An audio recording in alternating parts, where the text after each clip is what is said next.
सजाति विवाह का प्रचलन था, अंतरजातीय विवाह का प्रचलन था, बाल विवाह नहीं होते थे इस समय, पर्दा प्रथा नहीं थी, विधवा विवाह का जो प्रचलन था, विधवा विवाह का क्या था छात्रों, प्रचलन था इस समय। विवाह के लिए कन्या की जो आयु थी 16 वर्ष से 20 वर्ष के बीच में थी।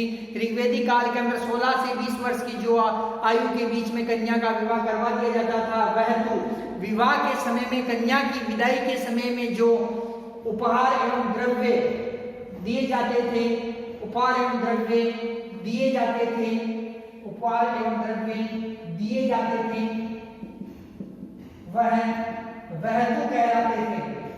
ये दिए जाते थे उसे वहतु कहा जाता था, वहतु कहा जाता था, उसे वहतु कहा जाता था। विधवा स्त्री देवर या अन्य पुरुष से विवाह कर सकती थी। विधवा स्त्री देवर या अन्य पुरुष से विवाह कर सकती थी, विवाह कर सकती थी। विधवा स्त्री देवर या अन्य पुरुष से विवाह कर सकती थी।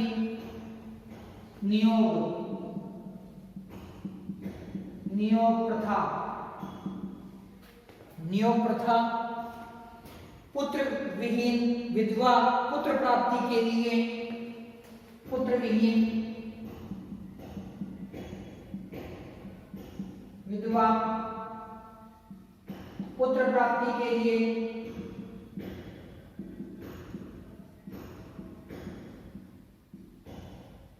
पुत्र विहीन विधवा पुत्र प्राप्ति के लिए देवर से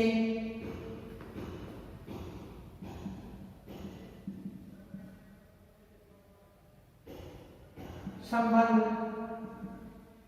स्थापित कर सकती थी, स्थापित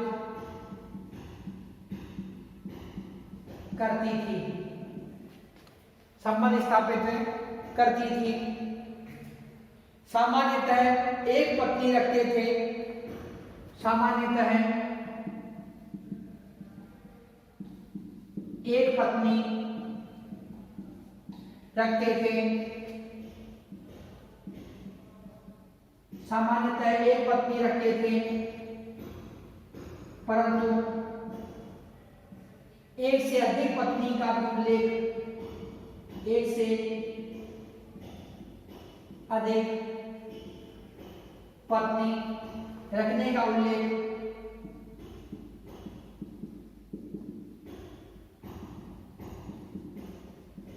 भी मिलता है।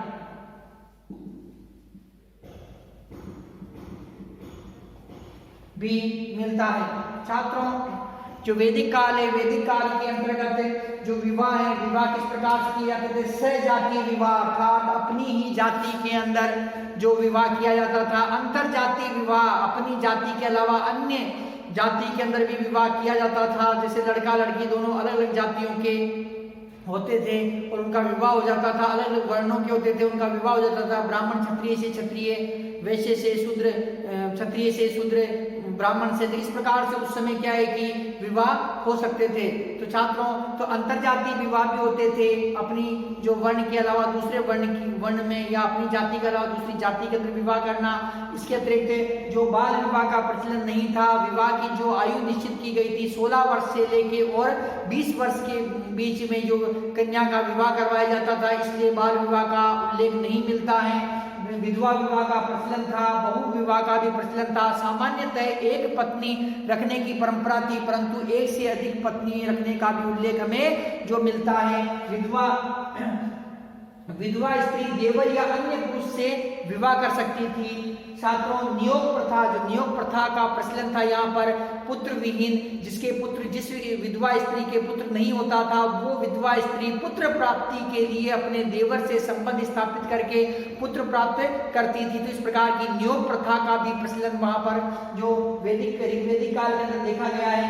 और वहतु, मोस्ट इंपोर्टेंट है छात्रों, वहतु विवाह में कन्या की विदाई दिए जाने वाले उपहार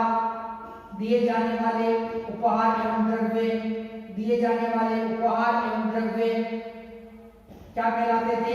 उपहार एवं द्रव्य को वहतु कहा जाता था।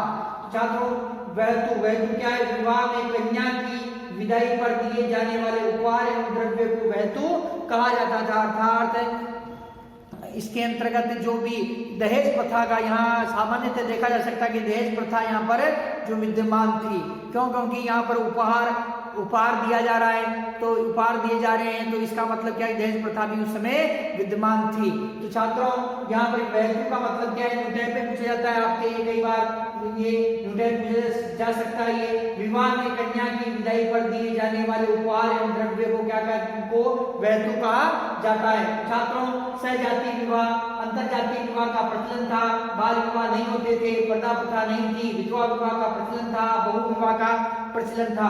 विवाह के लिए कन्या की आयु 16 वर्ष से 20 वर्ष के बीच में थी। विवाह में कन्या की विदाई पर दिए जाने वाले उपहार एवं द्रव्य को वहतु कहा जाता था।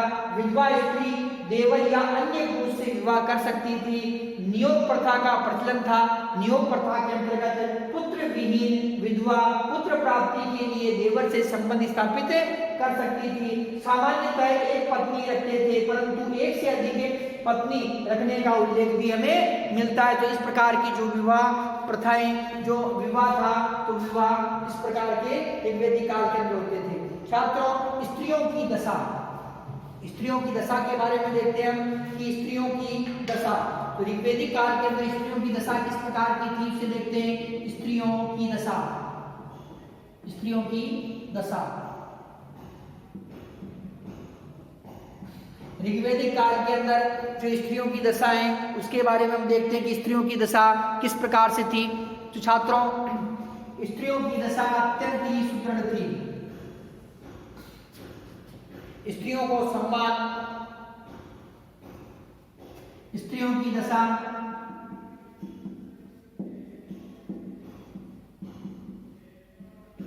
अत्यंत सुदृढ़ थी।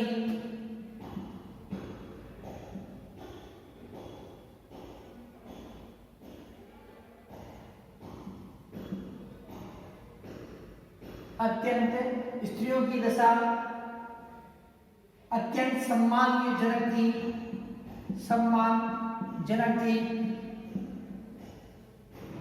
सुदृढ़ शब्द सही नहीं यहाँ पर, अत्यंत सम्मानजनक थी। स्त्रियों को शतपथ ब्राह्मण में पत्नी को शतपथ ब्राह्मण में पत्नी को अर्धांगिनी कहा गया है। अर्धांगिनी कहा गया है। शतपथ ब्राह्मण में पत्नी को अर्धांगिनी कहा गया है। पर्दा प्रथा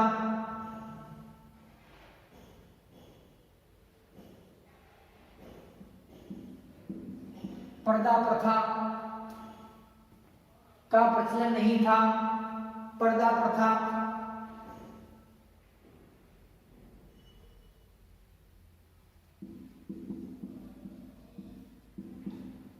बाल विवाह, सती प्रथा, पर्दा प्रथा, बाल विवाह, सती प्रथा का प्रचलन नहीं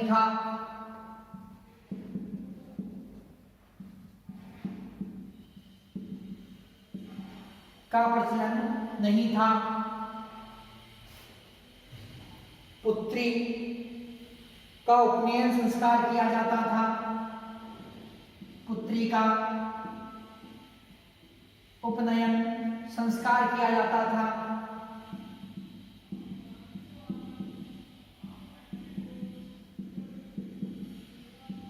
पुत्री का उपनयन संस्कार किया जाता था। आजीवन कुंवारी या दीर्घकाल तक आजीवन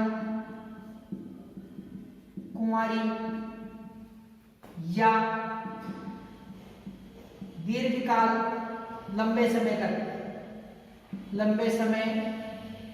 तक आजीवन कुमारी या दीर्घकाल लंबे समय तक विवाह न करने वाली स्त्रियां, विवाह न करने वाली स्त्रियां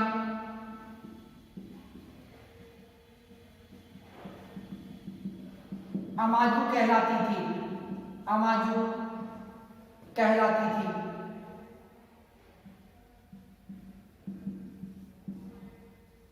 अमाजु कहलाती थी। आजीवन शिक्षा प्राप्त करने वाली स्त्रियां, आजीवन शिक्षा प्राप्त करने वाली स्त्रियां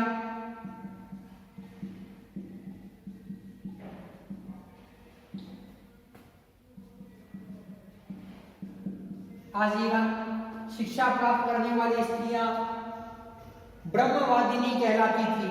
ब्रह्मवादिनी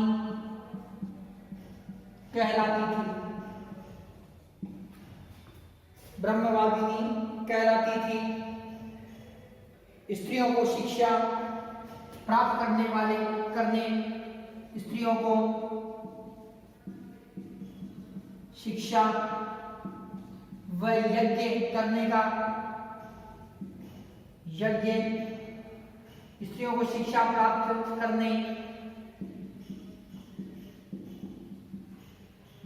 व यज्ञ करने का अधिकार प्राप्त था।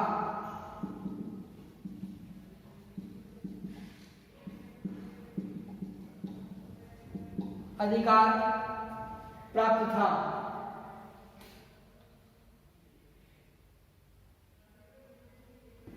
ऋग्वैदिक कालीन विदुषी स्त्रियां, ऋग्वैदिक कालीन विदुषी स्त्रियां, ऋग्वैदिक काल के अंदर जो विदुषी स्त्रियां अथवा विद्वान जो स्त्रियां थी वो कौन कौन थी उनके बारे में देखते हैं। ऋग्वैदिक कालीन विदुषी स्त्रियां,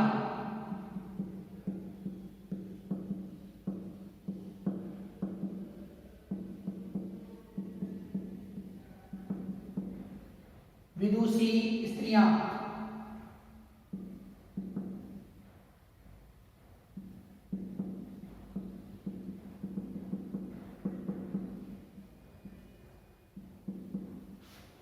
ऋग्वैदिक कालीन विदुषी स्त्रियां,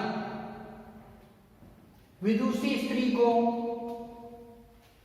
ऋग्वैदिक काल में विदुषी स्त्री को ऋषि कहा जाता था।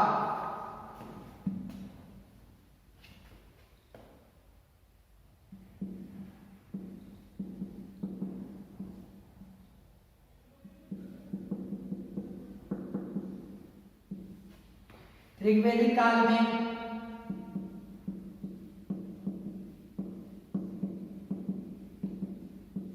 विदुषी स्त्री को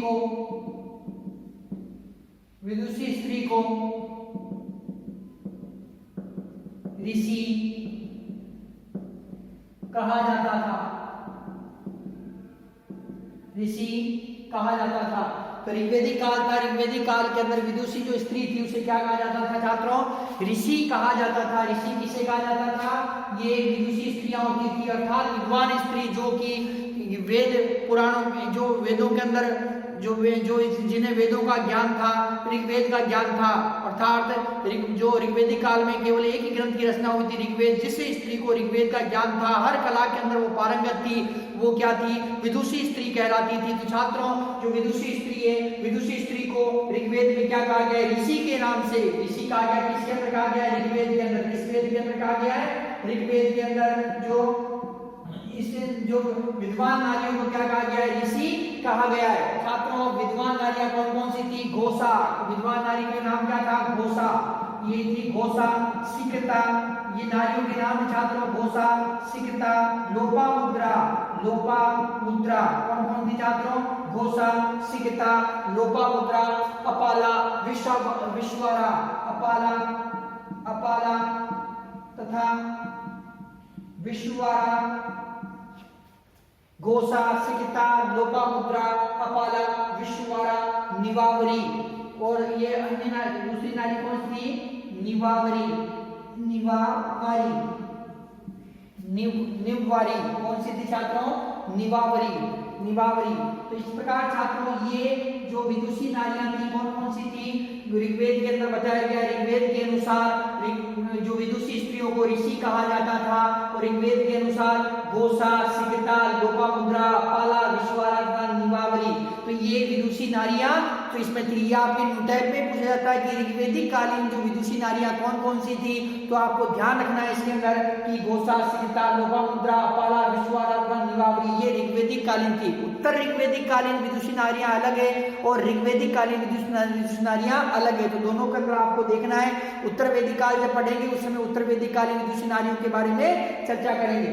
छात्रों स्त्रियों की दशा किस प्रकार से थी? स्त्रियों की दशा अत्यंत ही सम्मानजनक थी। स्त्रियों का सम्मान किया जाता था, परिवार के अंदर, समाज के अंदर उनका बड़ा आदर किया जाता था। स्त्रियों का शतपथ ब्राह्मण, जो शतपथ ब्राह्मण ग्रंथ है, इस शतपथ ब्राह्मण ग्रंथ के अंदर जो पत्नी को अर्धांगिनी कहा गया, पत्नी को किस नाम से संबोधित किया गया? अर्धांगिनी के नाम से संबोधित किया गया। जिसके अंदर शतपथ ब्राह्मण के अंदर तो पर्दा प्रथा का प्रचलन नहीं था, बाल विवाह का प्रचलन नहीं था, सती प्रथा का प्रचलन नहीं था। तो ऋग्वेदिक काल में ना तो पर्दा प्रथा थी, ना सती प्रथा थी, ना ही ये बाल विवाह था। उसके अंदर पुत्री का उपनयन संस्कार किया जाता था। जिस प्रकार से पुत्रों का उपनयन संस्कार होता था शिक्षा प्राप्ति के लिए, उसी प्रकार से पुत्री का भी उपनयन संस्कार किया जाता था। स्त्रियों को शिक्षा का अधिकार था, स्त्रियों को यज्ञ करने का अधिकार भी यहाँ पर प्राप्त था। इसमें छात्रों आजीवन कुंवारी रहने वाली या लंबे समय तक कुंवारी रहने वाली जो स्त्रियां थी वो क्या कहलाती थी? अमाजू। उसे क्या कहते थे? अमाजू। मोस्ट इंपॉर्टेंट है छात्रों, ये आपके नोटैब पे भी पूछा जा सकता है कि अमाजू किसे कहते हैं? आजीवन कुंवारी रहने वाली स्त्रियां या लंबे समय तक कुंवारी रहने वाली स्त्रियां क्या कहलाती थी? अमाजू कहलाती थी। छात्रों इसी प्रकार से आजीवन जो शिक्षा प्राप्त करने वाली स्त्रियां जो लगातार आजीवन अपना संपूर्ण जीवन उन्होंने शिक्षा के प्रति समर्पित कर दिया है, ऐसी स्त्रियां क्या कहलाती थी? ऐसी स्त्रियां ब्रह्मवादिनी कहलाती थी। तो छात्रों आजीवन शिक्षा प्राप्त करने वाली स्त्रियां क्या कहलाती थी? ब्रह्मवादिनी कहलाती थी। स्त्रियों को शिक्षा प्राप्त करने में यज्ञ करने का अधिकार भी प्राप्त था। और जो ऋग्वेदिक कालीन जो विदुषी स्त्रियां थी, विदुषी स्त्रियां कौन कौन सी थी छात्रों? घोषा, सिकता, लोपामुद्रा, अपाला, विश्वारा, निवावरी। तो ये छात्रों क्या थी कि विदुषी स्त्रियां थी। और इन विदुषी स्त्रियों को क्या कहा जाता था? ऋषि कहा जाता था। ऋग्वेद के अंदर इन्हें क्या कहा गया है? ऋषि कहा गया है। छात्रों दास प्रथा, अब हम देखते हैं जो ऋग्वेदिक काल में दास प्रथा भी विद्यमान थी, तो उस दास प्रथा के बारे में हम देखते हैं। छात्रों दास प्रथा भी ऋग्वेदिक काल के अंदर दास प्रथा विद्यमान थी। छात्रों दास प्रथा का प्रचलन था। दास प्रथा ऋग्वेदिक काल था, ऋग्वेदिक काल के अंदर दास प्रथा का प्रचलन था। और ऋण न अदा करने वाला व्यक्ति, ऋण अदा न करने वाला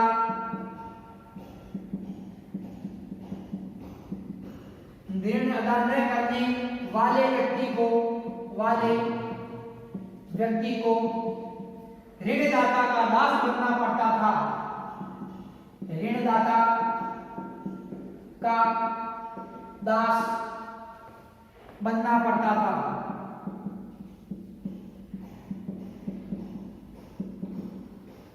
दास तथा ऋण अदा न करने वाले व्यक्ति को ऋणदाता का दास बनना पड़ता था। तो छात्रों दास प्रथा का प्रचलन था।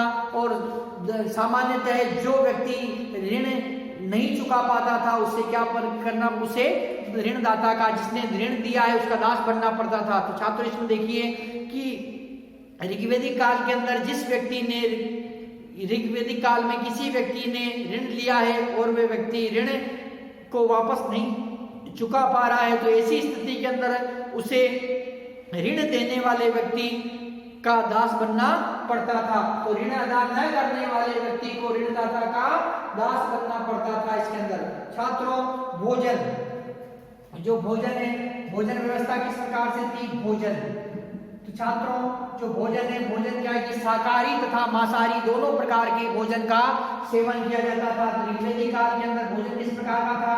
शाकाहारी, शाकाहारी प्लस मांसाहारी, शाकाहारी व मांसाहारी, तो दोनों प्रकार का भोजन जो ये करते थे छात्रों।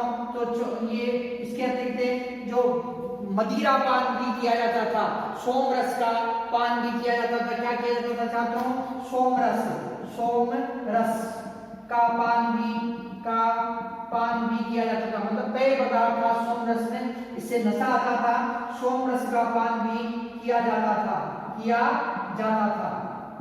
मदिरा का प्रचलन नहीं था।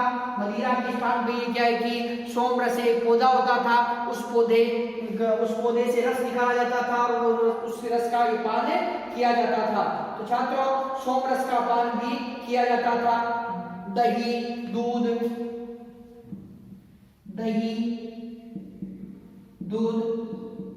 घी, मिठाई,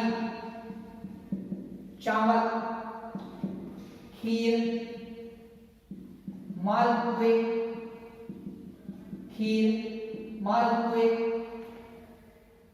गेहूं,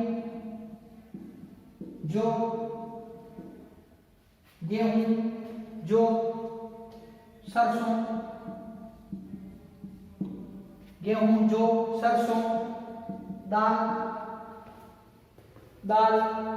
तिल,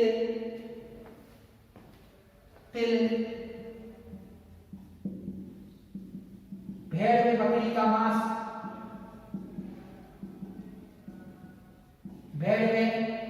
मांस,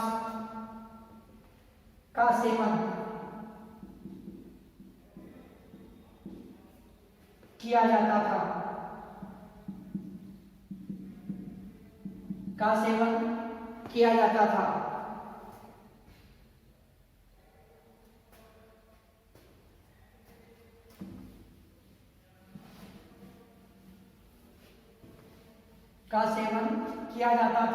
भोजन के अंदर। इसके अतिरिक्त ऋग्वेद में दूध में पकी हुई खीर, इसके अतिरिक्त जो शीर पकोदन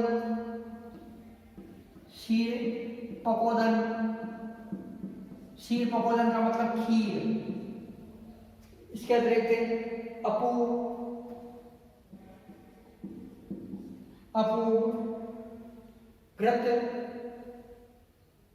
घृत, वतन,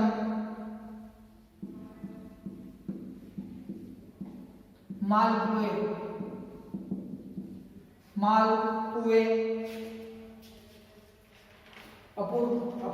घृतवतन, मालपुए, यवागु, जौ का दलिया, मधु, शहद,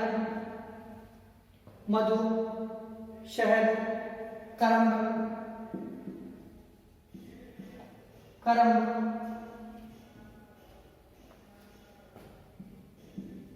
जौ का सत्तू व दही को मिलाकर बनाया गया पेय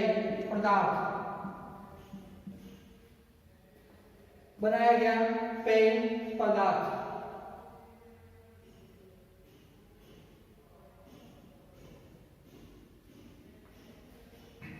छात्रों इसमें आप जब इसमें देखते हैं कि ये भोजन किस प्रकार का किया जाता था। शाकाहारी तथा मांसाहारी दोनों प्रकार के जो लोग ऋग्वेदिक काल के अंदर जो मौजूद थे, और ऋग्वेदिक काल के अंदर शाकाहारी व मांसाहारी दोनों प्रकार का भोजन किया जाता था। छात्रों सोमरस का पान भी किया जाता था।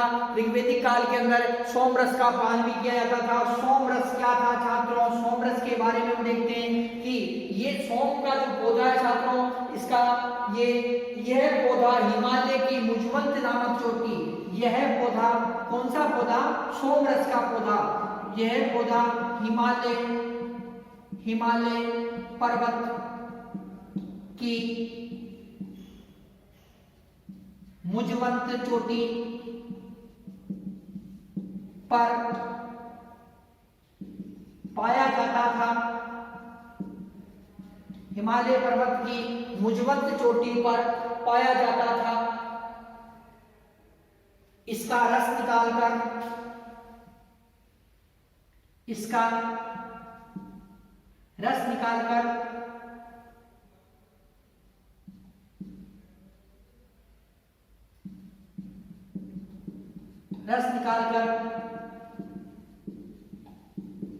पिया जाता था। इसका रस निकालकर पिया जाता था। तो भोजन किस प्रकार का किया जाता था छात्रों? कि शाकाहारी तथा मांसाहारी दोनों प्रकार के भोजन का जो सेवन किया जाता था। सोम रस का पान भी किया जाता था। सोम रस क्या चीज थी? यह सोम नाम का एक पौधा था। यह पौधा कहाँ मिलता था? यह पौधा हिमालय पर्वत की मुजवंत नाम की जो चोटी है, उस मुजवंत नाम की चोटी पर सोम नाम का एक पौधा पाया जाता था और उस पौधे का रस निकाला जाता था और उस रस का सेवन आर्य भारी मात्रा में करते थे। और ये क्या कहलाता था?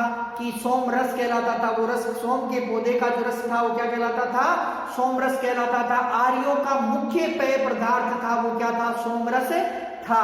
सोमरस का जो वर्णन किया गया है, किस रस का? सोमरस। इस सोमरस का वर्णन मिलता है हमें, कहाँ मिलता है छात्रों? ऋग्वेद के 9वें मंडल में। जो ऋग्वेद है संसार का सबसे प्राचीनतम ग्रंथ है।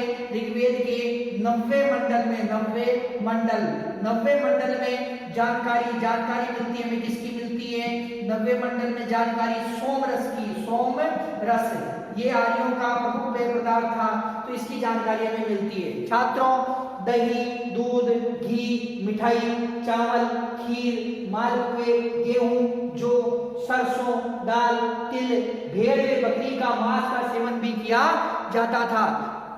तो छात्रों, इस प्रकार से ये इसका सेवन करते थे। छात्रों, ऋग्वेद के अंदर हमें कुछ आर्य जो वैदिक कालीन जो कुछ मिठाइयाँ थी, कुछ जो प्रमुख पेय पदार्थ थे, कुछ भोज्य सामग्री थी, भोजन सामग्री थी, उसके बारे में हमें जानकारी मिलती है। जिसमें देखते हैं शीर पकोदन। शीर पकोदन का मतलब क्या है? खीर। ये खीर किससे? चावल व दूध से बनाई जाती थी। चावल व दूध से बनाई जाती थी। मीठा करने के लिए इसके अंदर इसमें मधु अर्थात शहद डाल दिया जाता था। तो मधु का प्रयोग कहाँ किया जाता था? किसी भी चीज को मीठा करने के लिए मधु अर्थात शहद का प्रयोग किया जाता था। युवागु का मतलब था जौ का दलिया। जो ऋग्वेदिक काल के अंदर जौ का दलिये को क्या कहा जाता था? युवागु कहा जाता था।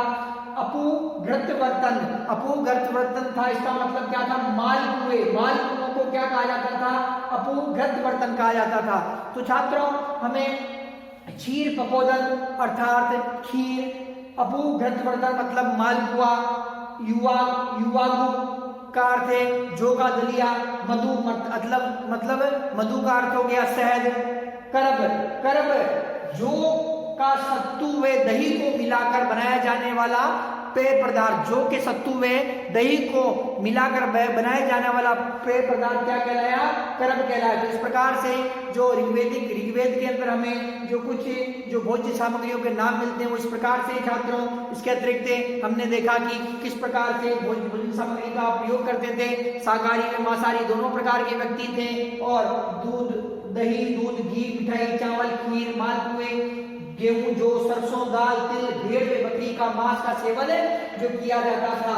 और ऋग्वेद का जो 9वां मंडल है, 9वां मंडल सोमरस के बारे में जानकारी प्रदान करता है। सोमरस आर्य जाति का प्रमुख पेय पदार्थ था। सोमरस का जो पौधा है वो हिमालय पर्वत की मुजवंत चोटी पर जो प्राप्त होता है। और इस पौधे का जो रस निकाला जाता था वो रस सोमरस कहलाता था।